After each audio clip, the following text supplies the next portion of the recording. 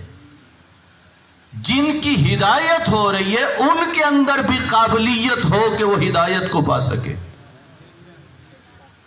اور فرمانا اس لفظ پہ ان کے اندر مثلا ایک لفظ اور استعمال کرتا ہوں، تھوڑا ہے پیچیدہ لفظ لیکن غور فرمانا. ایک دفعہ ہم کہتے ہیں پروردگارہ ہمیں اہل بیت کی شفاعت نصیب فرما. ایک دفعہ ہم دعا مانگتے ہیں پروردگارہ ہمیں اہل بیت کی شفاعت کے قابل بنا. یہ دونوں لفظوں میں فرق ہے. شفاعت نصیب فرما اور شفاعت کے کیا کر. وہ جو حضرت امام جعفر صادق علیہ السلام نے فرمایا صلی اللہ علیہ وسلم وقت آخر پہ کہا جو نماز کو اہمیت نہیں دیتا اسے ہماری شفاعت نہیں ملے گی. اس کا مطلب یہ ہے کہ ہر ایک کے لیے ضروری ہے جب اس کا عقیدہ درست ہے تو پھر ضروری ہے کہ وہ اپنے اندر شفاعت کی قابلیت پیدا کرے. قابلیت تب پیدا ہوگی جب وہ نماز کا پابند بنے گا. اور فرما رہے ہیں نہیں؟ اگر آپ کو فقط اتنی بات کی جائے کہ اہل بیت کی شفاعت اور نہ بتایا جائے کہ شفاعت ملے گی کس کو، تو میرے خیال میں پڑھنے والے نے اپنی ذمہ داریوں کو ادا نہیں کیا. میں آپ کی توجہ اس امر کی طرف دلانا چاہتا ہوں، جب بھی آپ کسی کو اپنے پسند کے کسی مقرر کو، خطیب کو، عالم کو، ذاکر کو بلاتے ہو، آپ بڑی عزتیں دیتے ہو. ان کے لیے پین فلیکس ہوتے ہیں، اشتہارات ہوتے ہیں، اعلانات ہوتے ہیں، گھر کی اچھی جگہ بٹھاتے ہو، اچھا کھانا دیتے ہو، یہ سب کچھ کرتے ہو. اور پڑھنے والا اگر انہی باتوں پہ خوش ہو کے چلا جائے اس نے اپنا نقصان کر دیا. اور پڑھنے والے کے ذہن میں رہنا چاہیے جہاں مجھے اتنی عزت مل رہی ہے وہاں ان بلانے والوں نے میرے کندھوں پر ایک ذمہ داری بھی ڈال دی ہے، اور وہ یہ ہے کہ میں اللہ اور اللہ کے رسول کا پیغام پہنچاؤں ان تک. تو جو فرما رہے ہیں، اس لیے جو بھی منبر پہ آئے گا کل خدا کی بارگاہ میں اس نے جواب دینا ہے. لوگ جو اکٹھے ہوتے تھے تمہاری نیت کیا تھی اس وقت؟ تم پہنچاتے کیا رہے؟ پیغام دینا کیا تھا اور دیتے کیا رہے؟ اس لیے سامعین محترم ذہن میں رکھ لیجیے، اور خصوصاً نسل جوان کی خدمت میں عرض کر رہا ہوں، جو 12-14 سال کی عمر کے بچے ہیں اور اس سے آگے چلے جائیں، آج سے ہی اپنا یہ مزاج بنا لیجیے اور اس بات کو اپنے دل پہ لکھ لیجئے کہ امام حسین فرما رہے ہیں کہ تم پر میری باتوں کا اثر نہ ہونے کی وجہ یہ ہے کہ تمہارے شکم میں حرام بھرا ہوا ہے. آج کس مجلس سے پیغام لے کے جائیے. کون سا پیغام؟ کبھی زندگی میں ایک لقمہ بھی حرام کا گھر نہیں لے کے آنا، کبھی اپنی ذات کے لیے نہیں اکٹھا کرنا. میں معذرت کے ساتھ ایک جملہ کہہ رہا ہوں اس لیے کہ ضروری ہوتے ہیں. ایک مرتبہ ایک شخص کہہ رہا تھا، کہا جی میں گھر میں تو تنخواہ ہی لے کے جاتا ہوں، باقی جو ادھر میرے 10-15 ہزار خرچہ ہے بس وہ ادھر سے. کیا مطلب؟ یعنی جو تو خود کھا رہا ہے، تو کھا رہا ہے حرام اور کہہ رہا ہے گھر کیا دے رہا ہے. روایات پڑھ کے دیکھیے کہ جو خود حرام کھا رہا ہے اس کی اولاد پر اس کے کیا اثرات ہوں گے. اس لیے ہمارے کندھوں پر یہ ذمہ داری ہے. ہم فقط آپ کو فضائل نہ سنائیں، ذمہ داری ہے کہ ہم اسلام کی ان تعلیمات کو آپ تک پہنچائیں، اللہ اور اللہ کے رسول اور ائمہ اہل بیت علیہم السلام کے ان پیغامات کو پہنچائیں. اس لیے اپنا شرعی وظیفہ سمجھتے ہو، آپ کی خدمت میں عرض کر رہا ہوں کہ اس شخص کی بھی غذا ہے اور کس کی؟ شخصیت کی بھی غذا ہے. غذا حلال بھی ہے اور غذا کیا ہے؟ حرام بھی ہے. توجہ چاہتا ہوں. امام حسین علیہ السلام سے عشق اور محبت کرتے ہو نا، امام حسین کے صدقے دونوں طرح کی غذا نصیب ہوتی ہے. اور فرمانا شخصیت کی غذا بھی امام حسین کے صدقے میں، اور شخص کی غذا بھی امام حسین علیہ السلام کے صدقے میں۔ یہ لطف آئے گا یہ جملہ سن کے، ایک ہے شخص کی غذا اور دوسری کیا ہے؟ دودھ کس کی غذا ہے؟ شخص کی۔ قرآن کی آیت کس کی غذا ہے؟ شخصیت کی۔ توجہ فرما رہے ہیں؟ آپ ایک پارہ قرآن کا پڑھ لیں، بھوک مٹ جائے گی؟ نہیں، بھوک کو ختم کرنے کے لیے دودھ ہے، شربت ہے، روٹی ہے، سالن ہے۔ توجہ فرما رہے ہیں؟ اور شخصیت جو ہے اس کی غذا علیحدہ ہے۔ قرآن کی آیت سنو، نوحہ سنو، یہ کس کی غذا ہے؟ یہ شخصیت کی غذا ہے۔ اور کھانا پینا کس کی غذا ہے؟ یہ شخص کی غذا ہے۔ امام حسین سے عشق کرتے ہو نا جوانوں، اس بات کو اپنے دامن میں جگہ دو، امام حسین کے صدقے میں تمہارے شخص کو بھی غذا مل رہی ہے، تمہاری شخصیت کو بھی غذا۔ کس طرح جو مجلس کے بعد باہر تقسیم ہوتا ہے وہ تیرے شخص کی غذا ہے، جو ممبر سے تقسیم ہو رہا ہے تیری شخصیت کی غذا ہے۔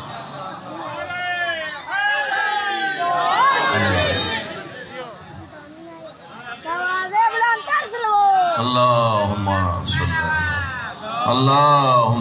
صلی علی محمد وآل محمد۔ توجہ فرما رہے ہیں؟ ادھر سے جو آیت پڑھی گئی وہ تیری شخصیت کی غذا ہے، جو حدیث پڑھی گئی، جو معصوم کا قول پڑھا گیا، وہ کس کی غذا ہے؟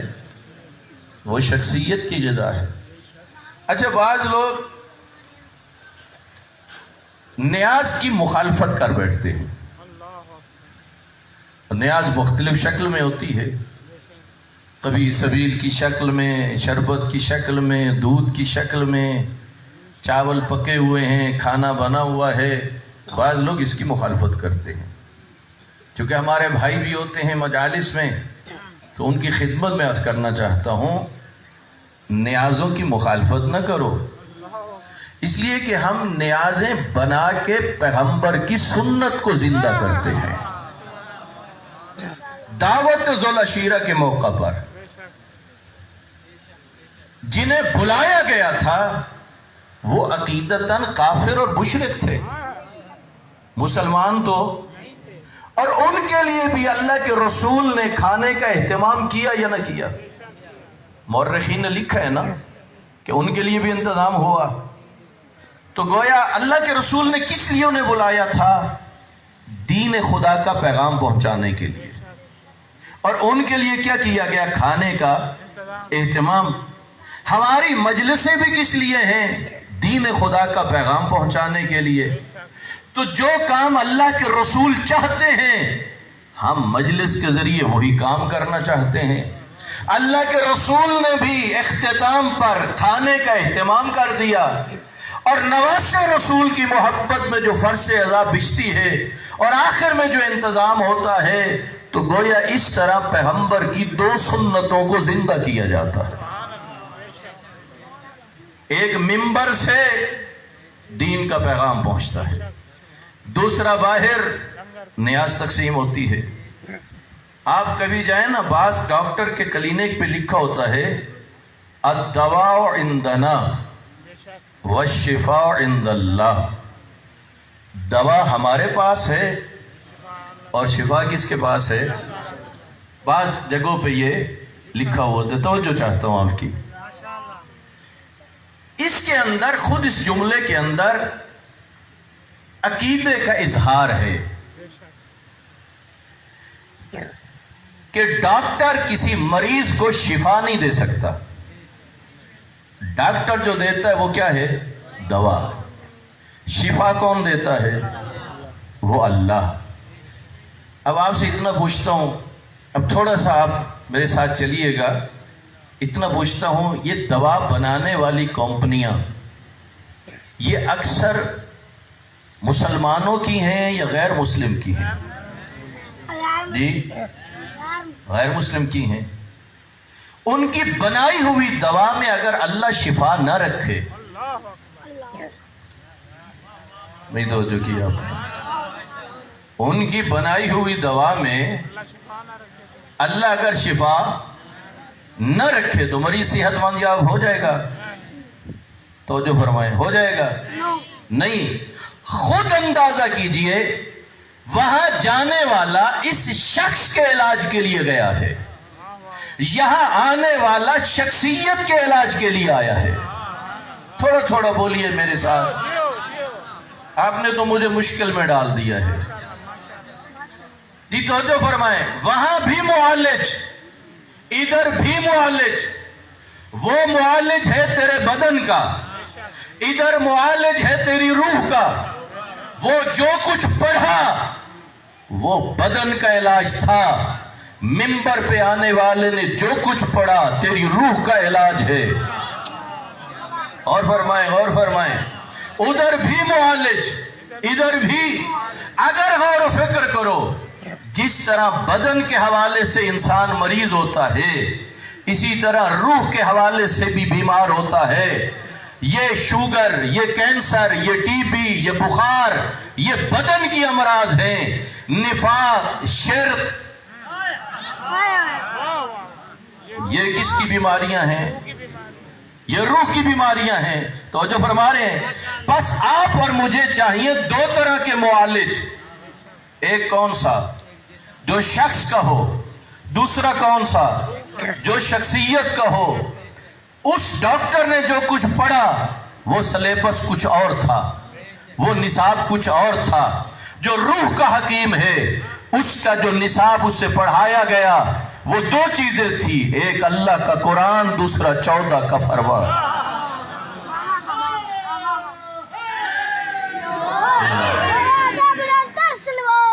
اللہم صلی علی محمد و آل محمد۔ توجہ فرما رہے ہیں، ڈاکٹر کے پاس گئے، کہا یہ میں کچھ ٹیسٹ لکھ رہا ہوں، لیبارٹری پہ جاؤ، پتہ چل سکے ملیریا ہے یا ٹائیفائڈ ہے۔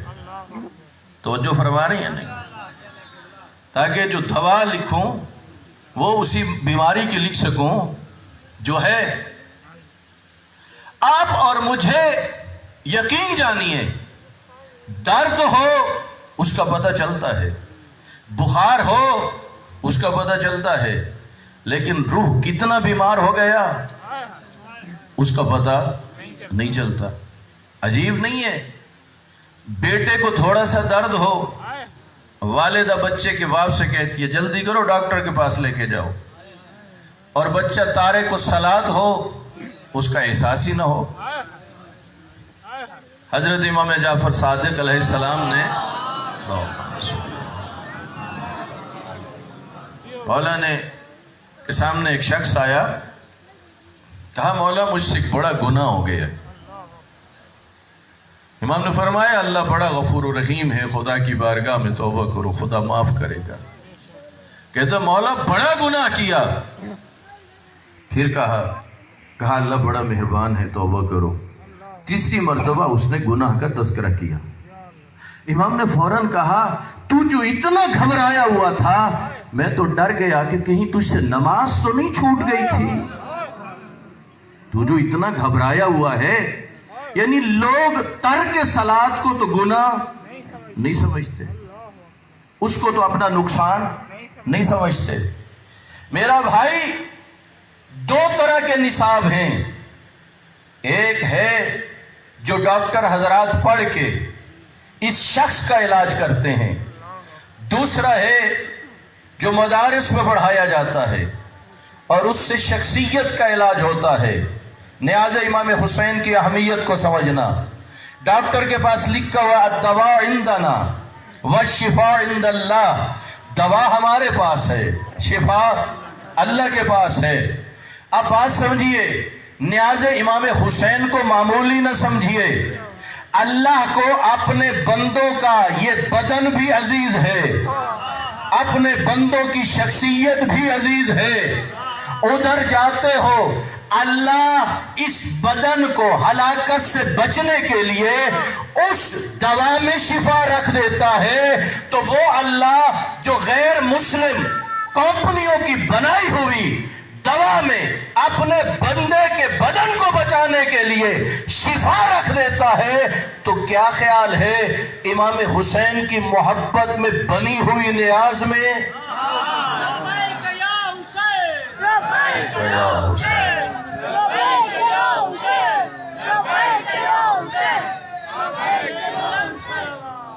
اللہم صلی علی محمد وآلہ محمد۔ اور دو چیزوں میں خود شامل ہو جائیے، دو چیزوں میں، بانی مجلس ہو، جب قالین بچھانے ہوں، دریاں بچھانی ہوں، نوکروں کو نہ کہیے، کسی اور کو نہ کہیے، یہ سعادت خود ہی حاصل کیجئے۔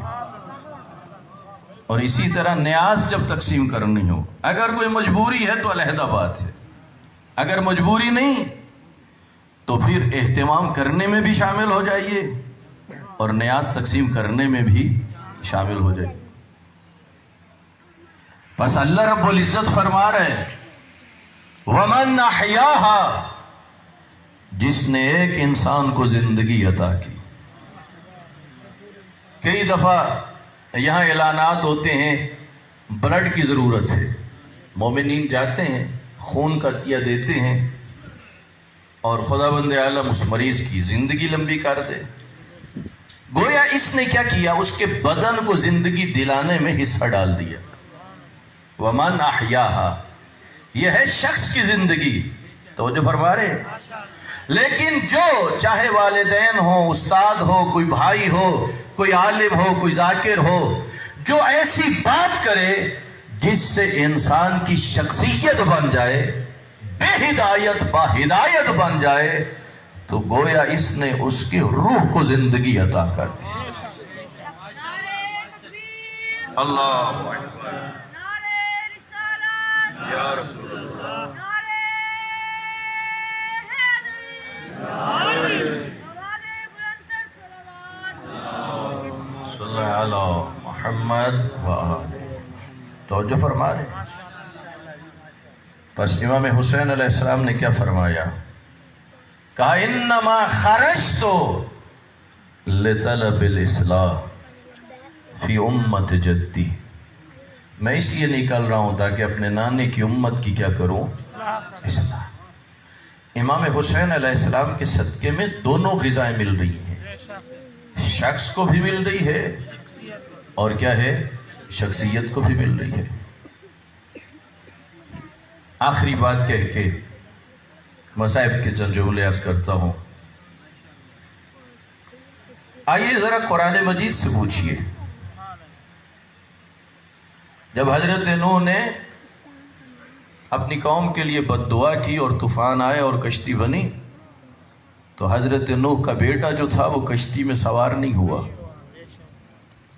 قرآن کہتا ہے حضرت نوح نے کہا وَنَادَ نُوحٌ رَبَّهُ فَقَالَ رَبِّ إِنَّ ابْنِي مِنْ أَهْلِي، حضرت نوح نے کہا پروردگارہ یہ میرا بیٹا ہے، میری اہل بیت میں سے ہے۔ کتنی باتیں کی، بیٹا ہے اور میری اہل بیت میں سے ہے۔ اللہ نے کہا اے نوح فَإِنَّهُ لَيْسَ مِنْ أَهْلِكَ، دو باتوں میں سے ایک مانتا ہوں، دونوں نہیں۔ اور غور فرمانا، بعض لوگ یوں کر کے نعوذ باللہ خدا کو پیش کرتے ہیں جیسے خدا بے بس اور مجبور ہو۔ قرآن پڑھ کے دیکھیے، حضرت نوح نے دو باتیں کی، اللہ نے ایک مانی اور ایک، یہیں سے پتہ چلتا ہے کہ وہ قادر مطلق کسی کے سامنے بے بس اور مجبور نہیں ہے۔ تو جو فرما رہے ہیں، کہا اے نوح تیرا بیٹا مانتا ہوں تیری اہل بیت میں سے۔ اور یہاں ایک بڑا خوبصورت نقطہ ہے کہ جب یہ چڑھ رہا تھا نا پہاڑ پہ، اور یہی ہوگا کہ اس زمانے میں ایک تو قد بڑے دراز تھے اور دوسرا پہاڑ اونچا تھا، کہاں پانی پہاڑ کی چوٹی پہ پہنچے گا، اور اگر وہاں پہنچا تو کہاں پہنچے گا، میرے ٹخنوں تک اور پھر گھٹنوں تک اور پھر شکم تک، اور کہاں پہنچے گا میرے چہرے تک۔ اور اسی طرح لوگ دنیا میں بھی بڑے بڑے ظلم کرتے ہیں محض اس لیے کہ وہ طاقتور ہوتے ہیں، اثر رسوخ والے ہوتے ہیں۔ پروردگار عالم نے وہاں پانی پہنچا کے یہ بتا دیا تو دوسروں کے سامنے تو طاقتور بن سکتا ہے، جب خدا گرفت کرے گا تجھے کوئی بچا نہیں سکتا۔ اس لیے بہت خیال کرنا چاہیے۔ پروردگار میرا بیٹا ہے اور میری اہل بیت میں سے۔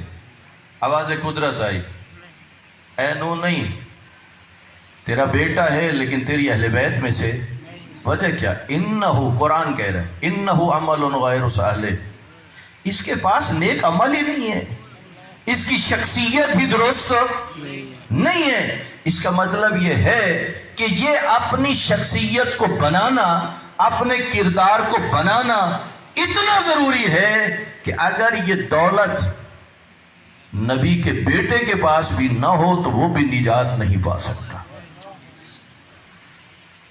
دوسری طرف نبی کا بیٹا نہیں، نہ عرب ہے، فارس کا رہنے والا ہے، نبی کا رشتہ دار نہیں، شخصیت اتنی بلند ہے کہ خدا نے اپنے نبی کے ذریعے کہلوا دیا السلمان من اہل البیت، سلمان ہماری اہل بیت میں سے ہے۔ یہاں تک گفتگو کا نتیجہ کیا نکلا؟ گفتگو کا نتیجہ یہ نکلا سامعین محترم، آپ اور مجھے اپنے آپ کو باعمل بنانا پڑے گا۔ تو جو فرما رہے ہیں عقیدہ بھی قرآن اور اہل بیت کے مطابق اور عمل بھی ان کی اطاعت میں۔ اور یہی وہ چیز تھی کہ جس کی خاطر انبیاء بے گناہ مارے گئے، یہی وہ چیز ہے۔ کبھی خانوادہ پیغمبر مدینے میں آنسو بہاتا ہے، کبھی کوفے میں گریہ بلند ہوتا ہے، اور کبھی کربلا۔ یہ کس لیے ہو رہا تھا؟ اس لیے کہ اس اللہ کے دین کے پہنچانے کے سلسلے میں ایسے لوگ تھے جنہیں اپنے مفادات خطرے میں نظر آئے، اور انہوں نے نہ دیکھا کہ یہ کون ہستی ہیں جن پر ہم ظلم کر رہے ہیں۔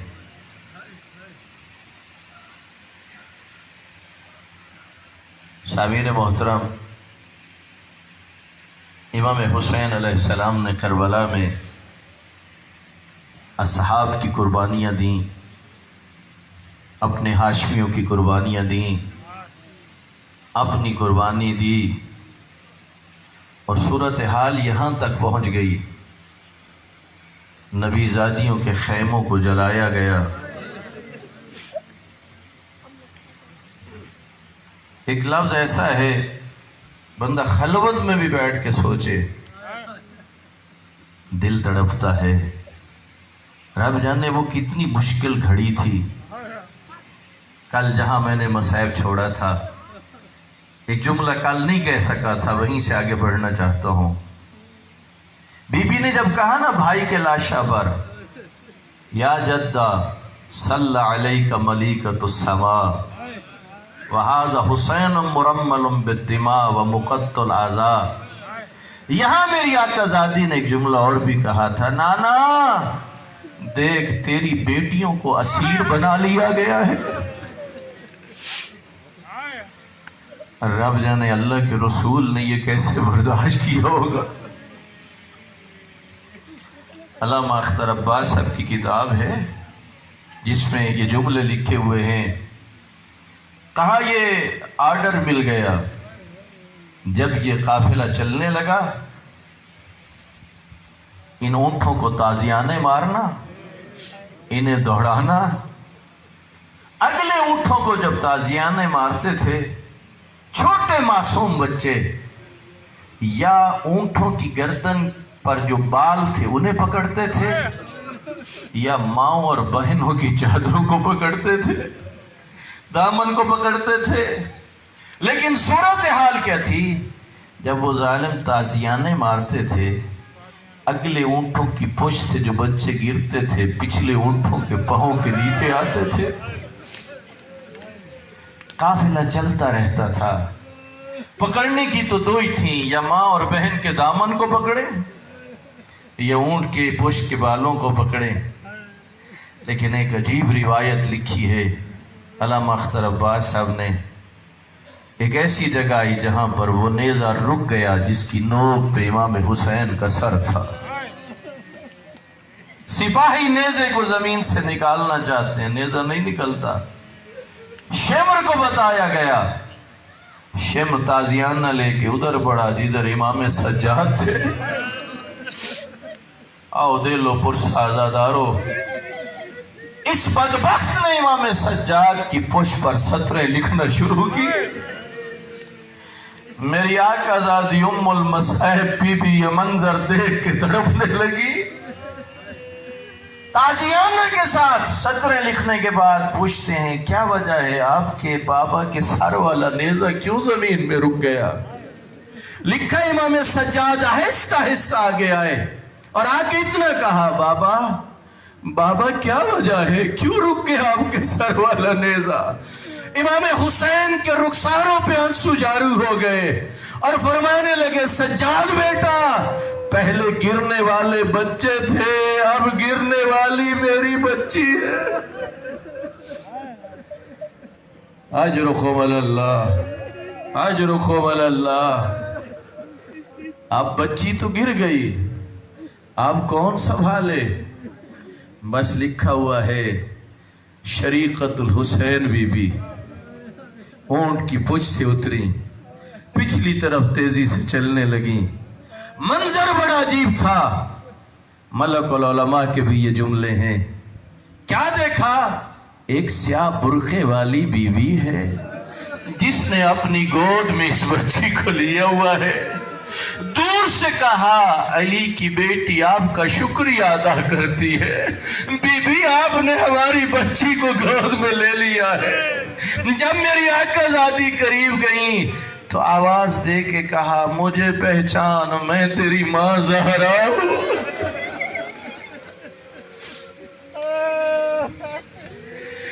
اجرکم اللہ، اجرکم اللہ۔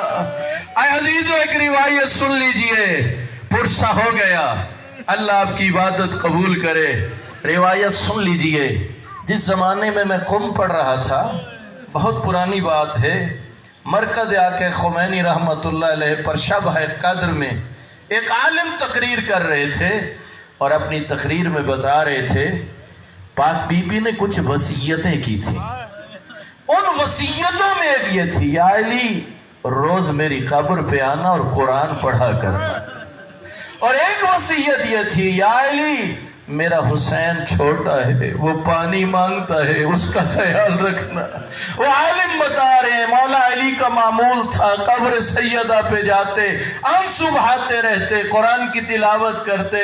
ایک مرتبہ آواز آئی، یا علی گھر لوٹ جاؤ، میرا حسین پیاسا ہے۔ اجرکم اللہ، مولا گھر میں آئے، باقی سوئے ہوئے تھے، امام حسین بستر پہ بیٹھے تھے اور کہہ رہے تھے، اماں میں پیاسا ہوں۔ مل کے کہتے ہیں، اے دختر پیغمبر، ابھی تو حسین ابھی تو مدینے میں ہے، گھر میں ہے، پانی مانگا، اب قبر میں تڑپ گئی۔ رب جانے جو نو کے نیزے پہ امام حسین کا سر سوار ہے۔ اے نبی زادی، رب جانے یہ دل خراش مناظر میری آقا زادی آپ نے کیسے برداشت کیے۔ اے عزادارو، پھر کیا ہوا؟ یہ منزل آگے بڑھنے لگی، قافلہ چلتا رہا، ایک ایسی جگہ آیا جسے مقام حمص کہا جاتا ہے۔ دوپہر کا وقت تھا، قافلہ رک گیا۔ امام سجاد کے گلے میں طوق ہے، ہاتھوں میں ہتھکڑیاں ہیں، پاؤں میں بیڑیاں ہیں۔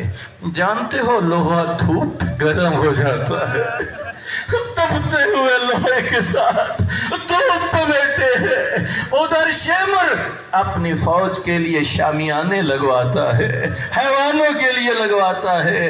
پانی نہیں تھا،